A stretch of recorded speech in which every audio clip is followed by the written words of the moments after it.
Hi, today we're going to talk about the Transportation Security Administration. My name's Hannah Kessler, and my partners today are Preston Glenn, John Squire, and Dat Pham. So, the image that most people have of the TSA is probably something like this. It's crowded, annoying, and often feels like a waste of time. However, there are some important features of the TSA and functions that it performs. To begin talking about this, let's look into some background. The TSA was created under the Aviation and Transportation Security Act in November of 2001. This, of course, was in response to the September 11th attacks of the Twin Towers. Originally, the TSA fell under the U.S. Department of Transportation. However, today, it actually falls under the Department of Homeland Security. The TSA's budget is about $7.3 billion in 2019, and $2.6 billion of that is collected through the TSA security tax, which is added to the purchase of every plane ticket. The remaining approximately $5 billion is acquired through the Department of Homeland Security's budget. Next, we'll talk about the current screening technologies available for the TSA. The TSA uses two main screening techniques using the X-ray backscatter system and the millimeter wave system. The purpose of these two technologies is to detect spatial anomalies underneath a person's clothing. The X-ray backscatter system uses ionizing radiation, while the millimeter wave system uses non-ionizing radiation, which can lead to health concerns. And both, as you can see in Figure 2, both of these systems do show revealing images about the human body, which does lead to a bunch of privacy concerns. These privacy concerns, mainly stated by the American Civil Liberties Union, is that passengers expect privacy underneath their clothing and should not be required to display highly personal details of their bodies. This has led the TSA to put automated target recognition displays on millimeter wave scanners, since the X-ray backscatter systems do not support it, leading to the phasing out of X-ray backscatter systems in airports. This does allay some privacy concerns by just showing a general outline of the human body by marking specific regions of the human body that might be of concern, as you can see in Figure 3. Some health concerns are also talked about among critics, in that the X-ray backscatter systems and the millimeter wave systems both emit radiation. The FDA does state that X-ray backscatter systems emit about similar radiation levels of flying on an airplane for 2 minutes at cruising altitude, and the millimeter wave systems emit non-ionizing radiation, which doesn't really have any does not have any known adverse health effects. Both of these do fall within federal standards, and so they should not be affecting passengers greatly. Alternative screening options as well are available, such as a full body pat-down, which is emphasized by the FDA and the TSA. TSA PreCheck is an alternative to the full body imaging techniques. First, I want to talk a little bit about obtaining information about a passenger, and that getting information about a passenger, the past of a passenger, is very useful in determining security. An identification card, which is currently used as the identification technique by the TSA, only reveals the name and the photograph of a passenger, so it doesn't really provide too much information to their background. TSA PreCheck is an option to allow passengers to streamline through the process. By paying $85, participating in a background check, which provides a little more information about a passenger, and giving fingerprints, you get 5 years of TSA PreCheck status, which allows you to go through a metal detector instead of the full body screening techniques. And they do not need to remove shoes, belts, light jackets from their person, as well as laptops and liquids from their bags, which is a great help to people wanting to get through the process quicker. So now we have a better, more concrete understanding of what the TSA does and their purpose. However, many people are dissatisfied with the TSA. In fact, a poll conducted by Frequent Business Traveler magazine found that 87% of frequent flyers believe that the TSA does a fair or poor job. Let's now take a look to see what may be causing people to dislike the TSA and the ways that the TSA is failing. So for the past several years, the TSA has been afflicted by three problems. 1. Increasingly long wait times. 2. They lack effectiveness, and all sorts of illicit items get through TSA. And finally, 3. The TSA utilizes controversial and unpopular tactics. Alrighty then, let's take a look at the first issue. There are countless stories and news articles of exorbitantly long wait times. Megan McArdle details in her Bloomberg Opinion article, Here's Why the TSA is So Terrible, her experience of a trip home from her 15th anniversary business school reunion. In it, she retells how some of her classmates had wait times of over 90 minutes to get through TSA, and when she made it to the front of the line, the TSA was very inefficient, making passengers go through multiple times for simply having a belt on or having their hands in their pocket in her case. And this is just one story. One or two of these instances might not be too much of an issue, but when they happen often, they sure add up and can cause massive delays. Most people would agree that 90 minutes is a terribly long wait time to wait in line for security. Thankfully, on most occasions, wait times tend not to be as long. In fact, in a recent study that analyzed the 25 busiest airports in the nation by upgradeatports.com, the worst average wait time was 23 minutes at Newark Airport at any given time during the week. Newark also had the worst peak time of 60 minutes. A 23-minute wait time with lines as long as 60 minutes at average worst is not great and shows that the TSA has room for improvement. However, it begs the question, what is an okay wait time? For many people, it may be hard to answer that question because they understand that security may take time, but they also know from those news sources that the TSA fails to catch many illicit goods that go through the checkpoints and thus waste their time. Which brings us to the second failure of the TSA. They are simply ineffective at detecting illegal objects. For example, in 2015, the Department of Homeland Security conducted tests to determine the effectiveness of the program and found that the TSA had a 95% failure rate at detection. Then only 2 years later in 2017, the TSA reportedly had a 70% failure rate, improvement, but still not great. Not only are dangerous items able to get through, but also potentially dangerous people. In October 2019, it was reported that one woman was able to make it past TSA and check in and board a Delta flight that she wasn't supposed to be in. She was only caught when it was determined she was in another passenger seat and had no ticket. Not only is the TSA seemingly ineffective, there is also evidence to support the fact that they are wasting much of their own budget on non-beneficial staffing.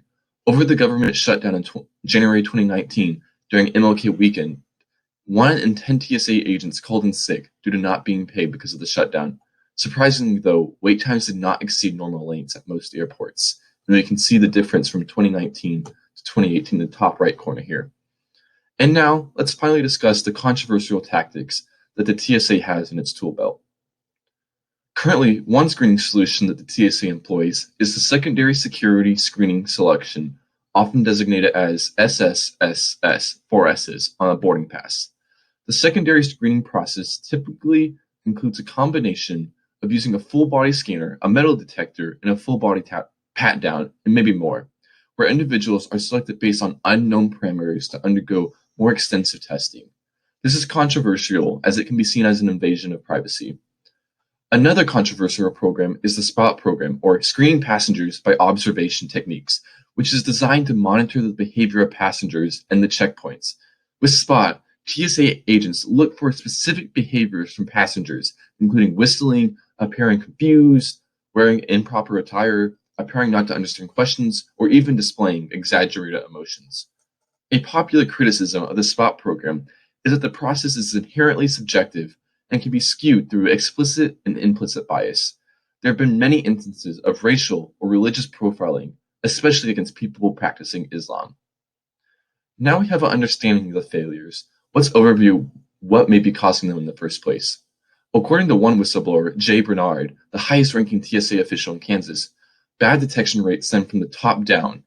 He claims that TSA's leadership is attempting to prioritize speed over safety by relaxing security rules in order to increase throughput. Some of the strategies they have taken include reducing sensitivity settings on X-ray machines, allowing unvetted, non-pre-check passengers into pre-check lanes, as well as allowing passengers with medical devices to do self-pat-downs and be swabbed for explosives. Not very secure for most people. And a final reason that may be making matters worse is the low morale of workers at the TSA. Of the 305 federal agencies, the TSA ranked 303rd worst in terms of morale. In fact, in 2017, the TSA spent $75 million onboarding 9,000 new security officers. However, by just 6 months later, nearly 20% of the new hires had already moved on. With this sort of turnover rate, it is difficult for the TSA to maintain a well-trained base that can lead the TSA to a better and improved future. Next, I'm going to talk about self-correction of TSA. There are three main self-correction is as screening partnership program, 3D compute tomography scanner, biometric identification techniques. The first main point is screening partnership program. SFP is a program that private agency allow to go to your place and to do the conduct screening, but the private agency have to meet certain requirements such as follow the procedure of TSA and use the equipment that TSA use. Based on the report, Canada spent 40% less per capita on aviation security. That is huge improvement for Canada based on using the screening partnership program. The second point is 3D compute tomography scanner is the new technology that used in the scanner proved to be more secure, which use a enhanced image platform to scan, but the performance is very weak due to very new technology, and it may increase a long waiting line,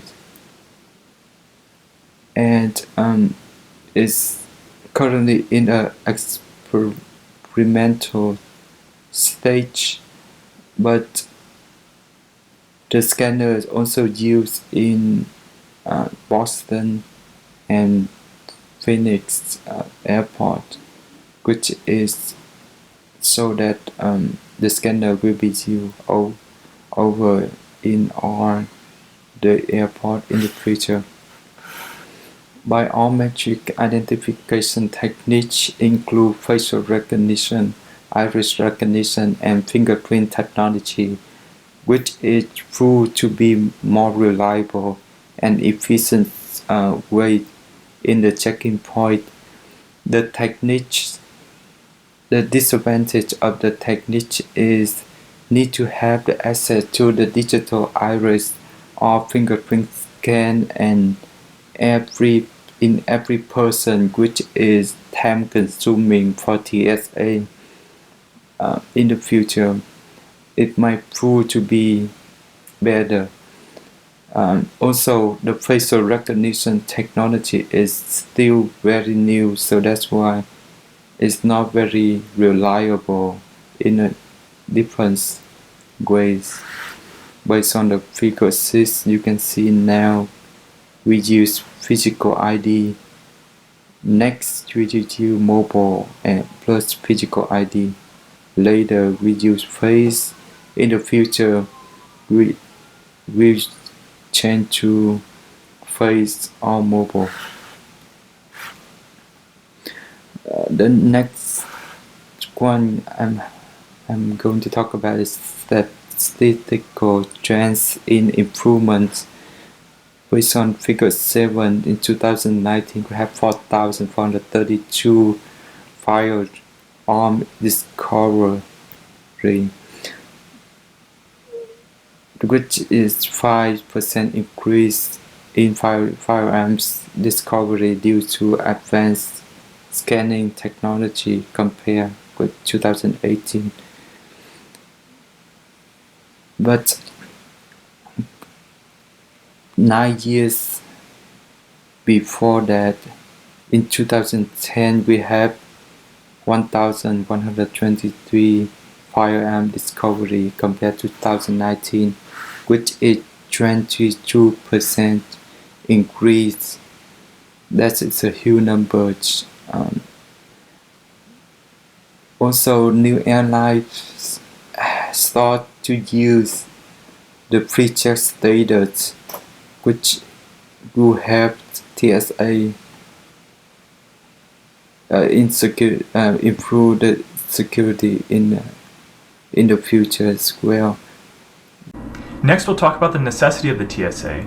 And multiple tests, as stated previously, such as the 95% failure rate in 2015 and the 70% failure rate in 2017 in detecting concealed items, is the TSA is ineffective at detecting these things.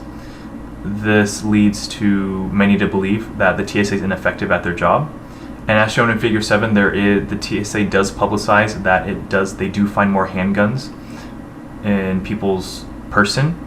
However, this doesn't really have any statistical significance because there isn't really any other data behind it, such as how much handguns are actually brought into the airport. There isn't really any good percentage to go off of. A third point about the necessity is that there were decreased agents during the 2018-2019, about December 2018-2019, January 2019 government shutdown, which still resulted in normal operation of the TSA, which does question about how effective the TSA is at doing their job. However, we do deem that security is still needed in airports, therefore the TSA is necessary. However, there can be a lot of things done in improving the TSA. Some potential solutions that we would like to discuss is the privatization of security checkpoints by airline companies. Airplanes are one of the most valuable assets owned by airline companies, so they would try to do as much as they can to protect it. They would also be liable for any threat that does get on the airplane, which could lead to federal penalties as well as a public relations disaster. However, the downside of this option is that costs would be passed to the passengers in trying to improve the security. So the second solution is investment in infrastructure outside the actual security checkpoint.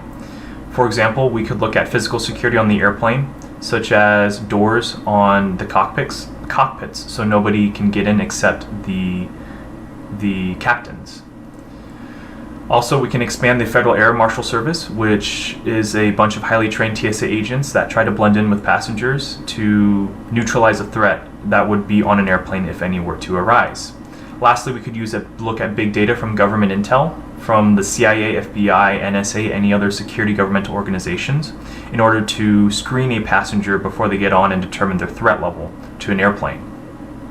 Lastly, we need to address the underperforming aspects that are currently happening at TSA checkpoints, such as accommodating passengers with health conditions. They do give resources online about what to do with these passengers. However, the TSA can do a little more effort in trying to train their own TSA agents in what to do with passengers with pre-existing medical conditions. And we can remove the SPOT program, which is a secondary screening technique looking at behaviors of passengers. This program is founded on faulty science, and if we do remove it, the screening process can be a little more streamlined, and we can add a little more anti-discrimination training to the TSA agents' regimen so that there will not be any more accusations of the TSA of being racist, being racially profiling, or religiously profiling. Although the TSA has had some challenges, its function is actually very important. The TSA protects us from potential malicious actors, as well as from having contraband moved into our country and across state lines. In order to improve on some of the challenges that the TSA faces, they can invest more in screening and other security measures that happen before and after the TSA checkpoint itself. The SPOT program is a good example. The privatization of airport security has also been mentioned as a potential solution to some of these issues. If some of these issues can be addressed, I'm hopeful that people can create a better image of the TSA, one that's a little bit more hopeful for 20 more years in the future.